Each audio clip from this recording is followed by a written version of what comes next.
मन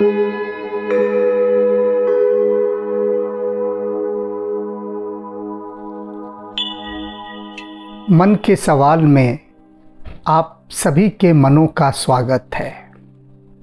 कई बार मन का अपना प्रश्न होता है, लेकिन मन उसे खुद पूछने से डरता है। सोचता है कि यदि मैं इसे पूछ लूँगा तो समाज के लोग क्या सोचेंगे मेरे बारे में। तो मन क्या करता है, एक चालाकी करता है। वह दूसरे का नाम लेता है कि मेरे किसी मित्र के साथ ऐसा है, वह यह पूछना चाहता है। अपना नाम नहीं बताता, पर कोई बात नहीं, ना बताए, सवाल तो बता दिया ना।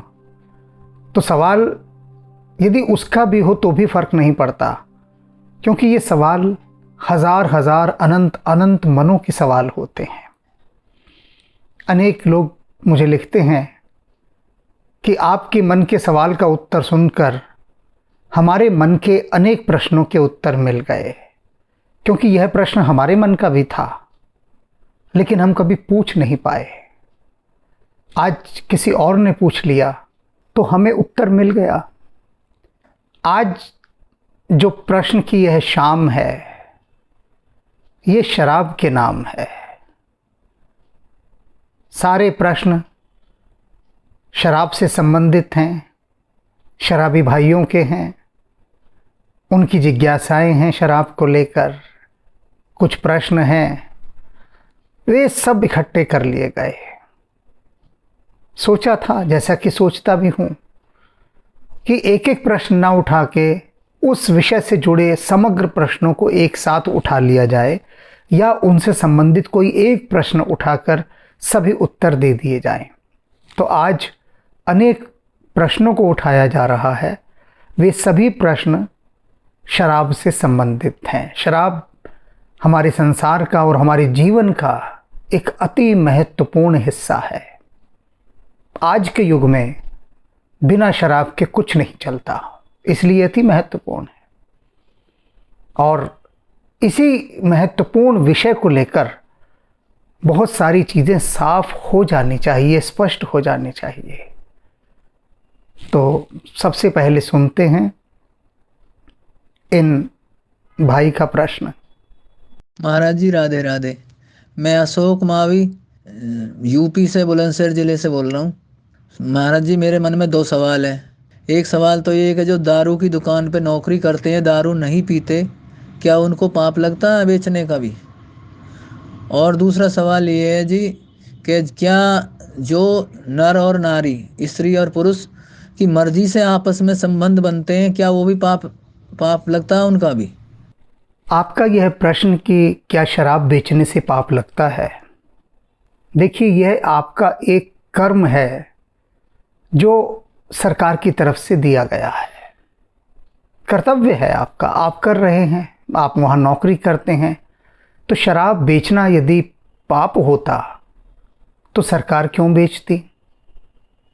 अब सरकार बेच रही है, आप सरकार के कर्मचारी हैं। जैसा कि आपने बताया कि यदि कोई शराब बेचता है तो कोई भी हो सकता है। और बात शराब की ही नहीं है। यदि कोई शस्त्र बेच रहा है, अब बंदूक की दुकान है, बंदूक बेच रहा है, तो क्या वह पाप कर रहा है? सरकार की मान्यता प्राप्त लाइसेंस वाली दुकानें होती हैं जहां हथियार बिकते हैं। अब एक आदमी ने बंदूक खरीदी वहां से और किसी को नुकसान पहुंचा दिया, तो क्या जो कर्मचारी वहां काम कर रहा है, जिसने बंदूक बेची, तो उसे क्यों पाप लगेगा? उसका क्या लेना देना पाप से? कोई अर्थ नहीं। ऐसे ही एक व्यक्ति शराब की दुकान पर काम कर रहा है, उसने शराब बेची, और जिसे बेची वो पीने वाला अपने अज्ञान के कारण, अपनी नासमझी के कारण, अपनी मूर्खता के कारण सारी शराब पी जाता है और नुकसान उठाता है। तो उस नुकसान का जो पाप है वो उसको थोड़ी ना लगेगा, वो तो उसने अपनी मूर्खता में काम किया। तो ये बात जान लीजिए कि जो व्यक्ति शराब बेच रहा है शराब की दुकान पर, वह तो सिर्फ एक माध्यम है। वह ना बेचता, विदेशों में रॉबोट बेचते हैं, रॉबोट खड़ा है, कंप्यूटर है, मशीनें हैं मशीन में पैसा डालो, आपको शराब की बोतल निकल कर आ जाएगी जो आपने डाली हो। तो क्या मशीन को पाप लगेगा? आप सिर्फ माध्यम हैं। और आपने पूछा है कि यदि हम तो शराब भी नहीं पीते, तो तुम पियो शराब तो भी पाप नहीं लगेगा, ना पियो तो भी नहीं लगेगा। शराब पीना या ना पीना यह आपकी अभिरुचि पर निर्भर करता है, आपके संस्कार पर, आपके चरित्र पर, कि आप पीते हैं या नहीं पीते, कैसे आपके संस्कार हैं, इसका संबंध उसके साथ है। तो ऐसा नहीं कि कोई व्यक्ति शराब नहीं पीता और वह शराब की दुकान पर काम कर रहा है तो उसे पाप लगेगा, या केवल उसे ही पाप लगेगा जो शराब पीता है, या जो शराब नहीं पीता उसे पाप नहीं लगेगा। ये सब घटा गुणा जामा भाग ये सब नहीं चलते।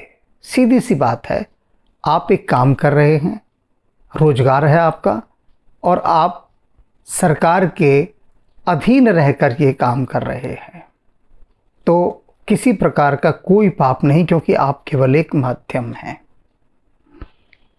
अब एक सवाल और, हाँ, आपका जो दूसरा सवाल था उस पर हम अभी बात नहीं करेंगे, क्योंकि उससे संबंधित अनेक प्रश्न और भी आ रहे हैं। जो नर नारी वाला आपने सवाल पूछा है, अनेक प्रश्न हैं, वे सब जुड़ जाएंगे एक जगह पर आकर, तब उनकी एक गठरी बनाकर उनको एक रूप देकर तब उठाया जाएगा। अब अगली बात, सरकार शराब क्यों बेचती है? बहुत महत्वपूर्ण सवाल है।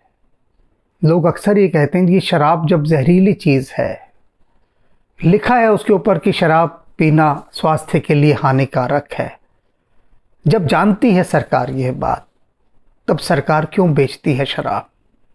देखने सुनने में बहुत प्यारी बात लगती है, बहुत ही अच्छी बात कि सरकार शराब क्यों बेच रही है। इसका तो विरोध होना चाहिए, प्रदर्शन होना चाहिए कि शराब ना बेचे सरकार। मुझे याद है, मैं 10वीं कक्षा में रहा होऊंगा, तब हमारे घर के पास शराब की दुकान खुली, तो मोहल्ले वालों ने बड़ी आपत्ति उठाई, खूब नारेबाजी हुई वहाँ पर, खूब नारेबाजी। हम भी पहुँच गए, वहाँ विद्यार्थी थे, तो जो वहाँ का स्थानीय नेता था, छुटभैया नेता, वह मुट्ठी बांध के आकाश में उठा उठा कर कह रहा था कि यह शराब खतरनाक होती है और सरकार इस शराब को बेचकर नवयुवकों का भविष्य बर्बाद कर रही है। सरकार को केवल पैसा कमाने से मतलब है, जनता का स्वास्थ्य जाए भाड़ में, उसे कुछ नहीं लेना देना। फिर उस स्थानीय नेता ने सभी लोगों की ओर देखा और कहा, मैं आपसे एक सवाल पूछता हूँ, मुझे बताइए एक सवाल का जवाब, कि सरकार ने यहाँ पर शराब का ठेका खोला, यहाँ पर एक पुस्तकालय क्यों नहीं खोला, या पुस्तक की दुकान क्यों नहीं खोली? सभी ने तालियां बजाई, हमने भी बजाई तालियां। बात दमदार थी, प्रभावशाली लगी। कितनी प्यारी बात कही है कि सरकार जगह जगह शराब की दुकानें खोलती है, तो जगह जगह सरकार किताबों की दुकानें तो नहीं खोलती। बात बड़ी असरदार लगी।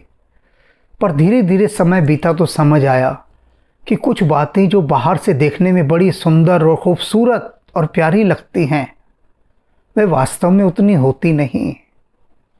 देखने में बड़ी सुंदर लगती है। आज जब मैं इस बात को सोचता हूँ कि सरकार जगह जगह पर शराब की दुकानें खोलती है, पुस्तक की दुकान क्यों नहीं खोलती, तो मुझे कोई सरकार पर आक्रोश नहीं आता, गुस्सा नहीं आता सरकार पर। सरकार बिल्कुल ठीक करती है, सरकार गलत नहीं करती। जो कदम कदम पर सरकार ने शराब की दुकानें खोली हुई हैं और पुस्तकों की दुकानें नहीं खोली हुई, तो आज मैं ये कह सकता हूँ सरकार बिल्कुल सही करती है।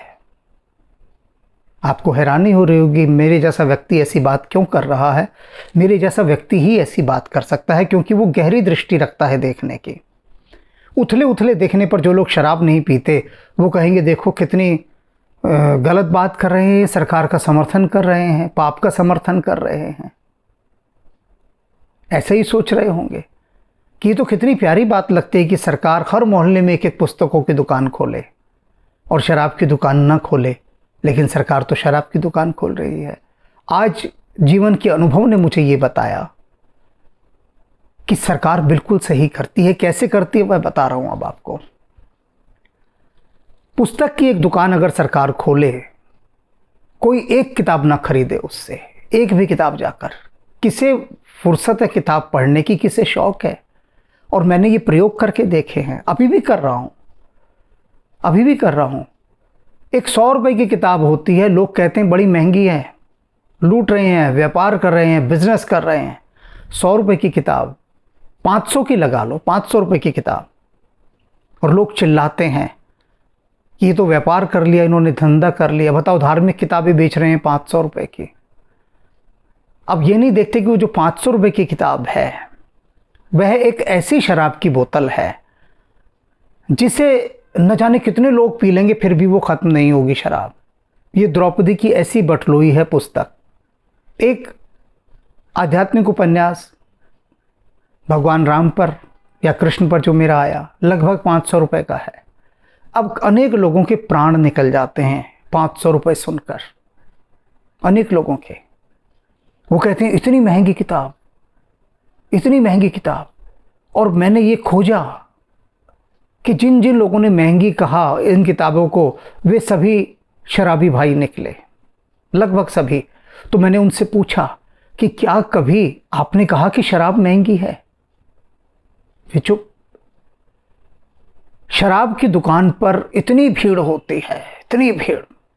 सरकार को पैसा मिलता है और सरकार उसी पैसे से प्रजा का लोक कल्याण करती है। सरकार को आप पैसे वैसे दे देंगे क्या? आज सरकार किताबों की दुकान खोल दे, शराब की दुकान हटा दे, कोई जाएगा लाइन लगाकर? कोरोना के इस टाइम में देखा होगा कितनी कई कई किलोमीटर लंबी लाइन शराब की दुकानों के बाहर। क्या पुस्तक की दुकान के बाहर ऐसी लाइन होती? बताइए। लोग बेताब हैं अपना पैसा खर्चने के लिए शराब के लिए। तो सरकार शराब बेचती है क्योंकि सरकार को पैसा चाहिए, पुल बनाने हैं, सड़कें बनानी हैं और बहुत सारे काम हैं। सब प्रजा के हित के काम करने, सरकार के पास पैसा कहाँ से आएगा? अब रही बात कि जब शराब पीना स्वास्थ्य के लिए हानिकारक है तो शराब सरकार बेचती क्यों है? इसलिए कि सरकार उत्कृष्ट कोटि की शराब देती है आपको। अभी मेरे पास एक वॉइस मैसेज आया उस राज्य से जहां शराब बंद है। उसका कहना है कि शराब बंद तो हो गई लेकिन शराब का कारोबार फिर भी जारी है। लोग जहरीली शराब पी रहे हैं और पी पी कर मर रहे हैं या अपना लीवर खराब कर रहे हैं। और उसने कहा हमने रोकने की कोशिश की तो वे हमारी जान के दुश्मन बन गए।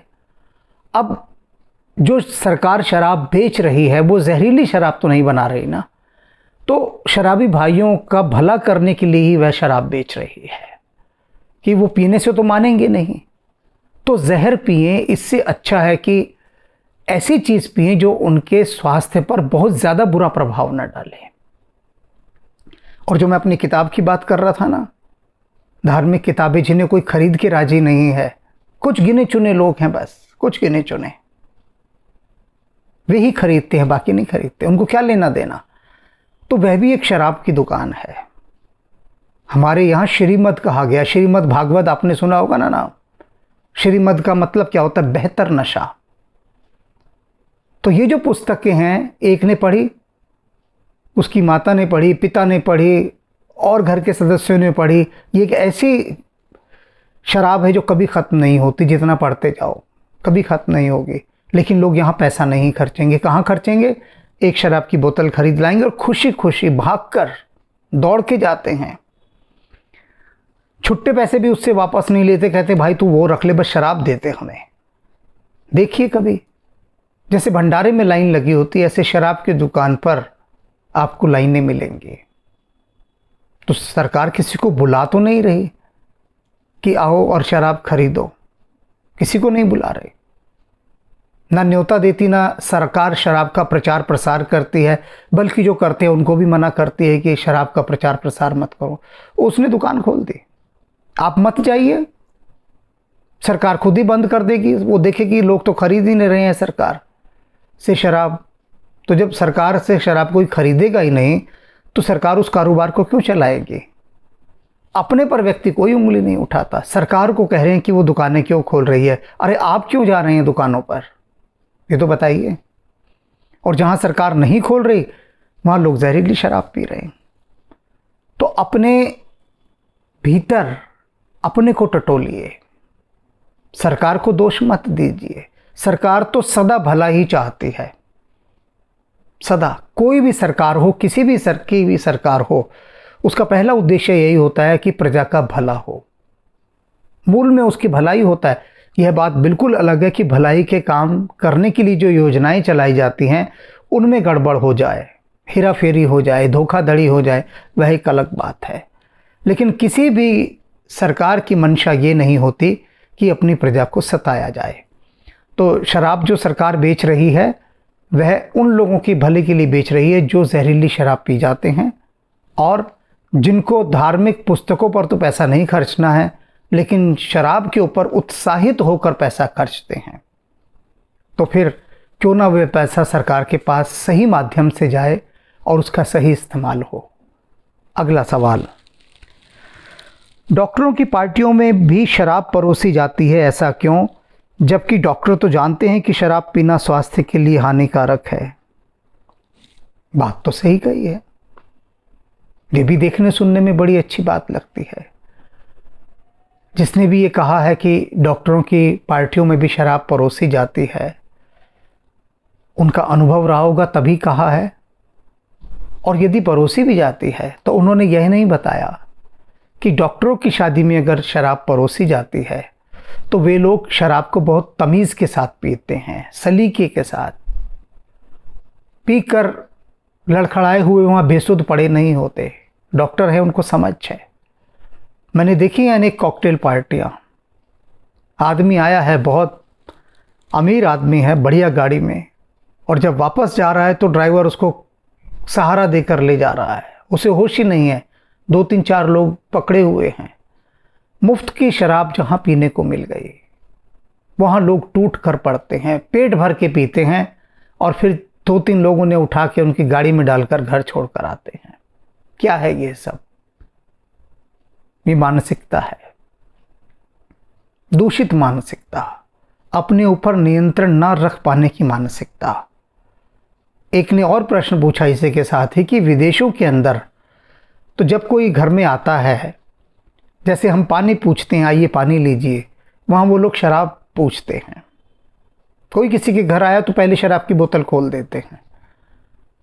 तो वो ये नहीं करता कि शराब की बोतल खोली तो पूरी बोतल ही टका गया, बस एक आध घूंट पी लेते हैं। और उनकी तो जीवन शैली का एक हिस्सा बना होता है कि भोजन के साथ वो शराब रखते हैं। तो अब ये क्या है ये सब? इन सबको समझिए। शराब एक न्यूट्रल चीज है, तटस्थ, आपके इस्तेमाल पर निर्भर करता है कि आप उसका इस्तेमाल किस तरह से करते हैं। इसका पाप और पुण्य से कोई लेना देना नहीं। कोई शराब पी रहा है तो इसका मतलब ये नहीं कि वो पाप कर रहा है, बिल्कुल पाप नहीं कर रहा, पाप से कोई लेना देना नहीं। और जो नहीं पी रहा, इसका ये भी मतलब नहीं कि वो पुण्य कर रहा है।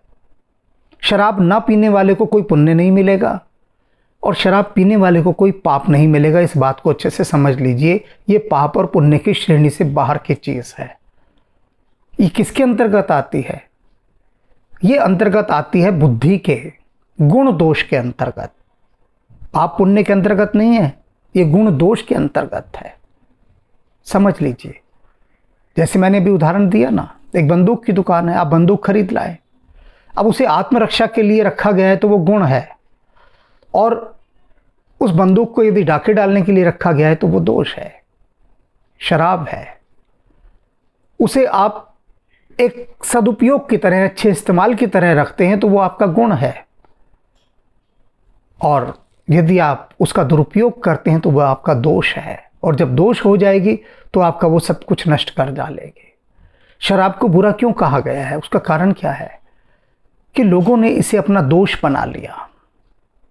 दोष बना लिए तो क्या हुआ? अपना सारा धन, सारी संपत्ति, सब कुछ उन्होंने शराब पर ही बर्बाद कर दी। ना परिवार को देखना, ना बच्चों को देखना, अपना घर उजाड़ दिया। तो ये सारी बुराई शराब के सिर मढ़ दी गई। शराब के सिर। शराब कहती मेरा क्या लेना देना भाई। हमने पूछा शराब से कि शराब जी आप तो बहुत बदनाम हैं। तो शराब बोली, तुलसीदास जी कह गए हैं ना, जीवन मरण लाभ हानि यश अपयश सब विधि हाथ। तो मेरे हत्थे तो अपयश ही लगा है। शराब बोली बताओ मेरा कसूर क्या है, क्या कसूर है मेरा? रोटियों को तो कोई गाली नहीं देता। अगर एक आदमी खूब रोटियां खाए, खूब चाय पिए, रोज चाय पिए, खूब दबाकर चाय पिए, तो कहती वो चाय मेरे से ज़्यादा जहरीली बन जाएगी। रोटी कोई खूब खाए, ज़रूरत से ज़्यादा खाए, वो अनाज उसके लिए जहर बन जाएगा। इसको तो कोई दोष नहीं देता। तो शराब बोली मुझे बदनाम करके छोड़ दिया लोगों ने, मेरा क्या कसूर है भाई? अरे तुम मुझे पी इतना जाओगे तो मैं तो अपना गुणधर्म निभाऊंगी ना। मैं क्या करूंगी? मेरे को तो प्रकृति की तरफ से आदेश है, कोई तुझे ज़्यादा पिएगा तो तुझे उसके शरीर को बर्बाद कर देना है। कोई ज़्यादा पिएगा तो। शराब की भी बात सुन लो। इसके जन्म की कहानी बता दूं मैं कि सागर मंथन से निकली थी शराब। इसका नाम था सुरा। तो जब कोई भी वस्तु सागर मंथन से निकलती थी तो उसके विषय में बताया जाता था देवता और राक्षस, ये दोनों सागर का मंथन कर रहे थे। जो भी वस्तु निकलती थी उसके गुण और दोष बताए जाते थे। फिर पूछा जाता था भाई तुम इसे लोगे या नहीं लोगे।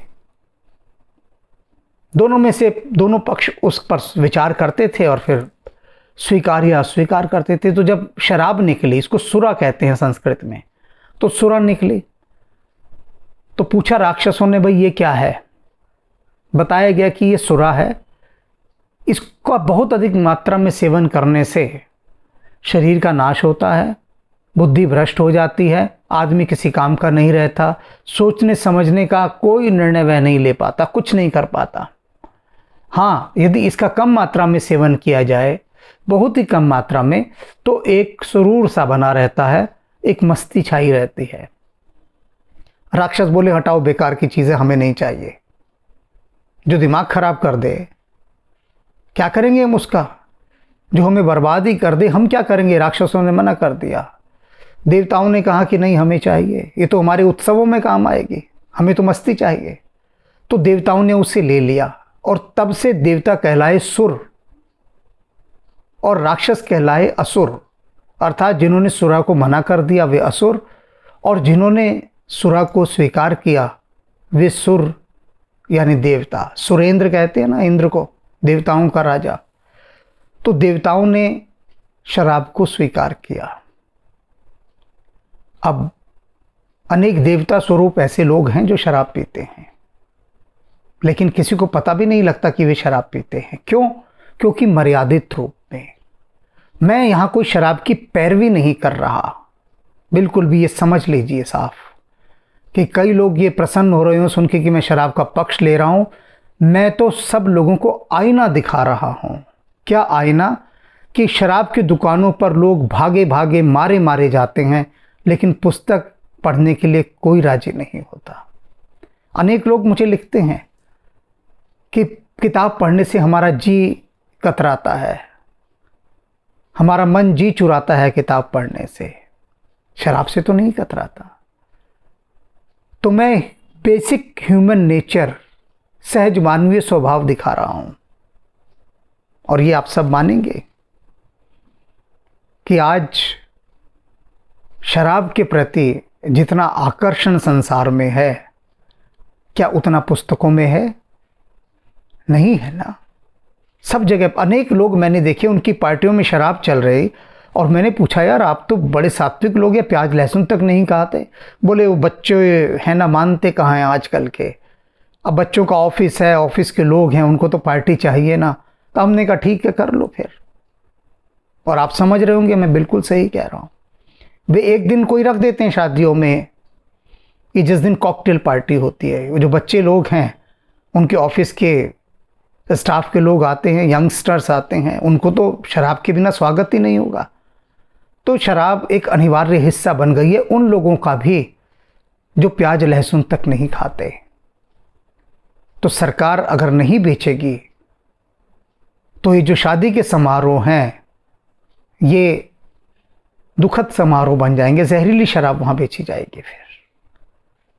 तो आज का सार ये है कि शराब ना ही पी जाए तो सबसे अच्छा, ना ही पी जाए। और फिर भी पीनी है तो ये पुस्तकों में शराब है ना, श्रीमद् शास्त्रों में, धार्मिक पुस्तकों में, वो शराब पीजिए।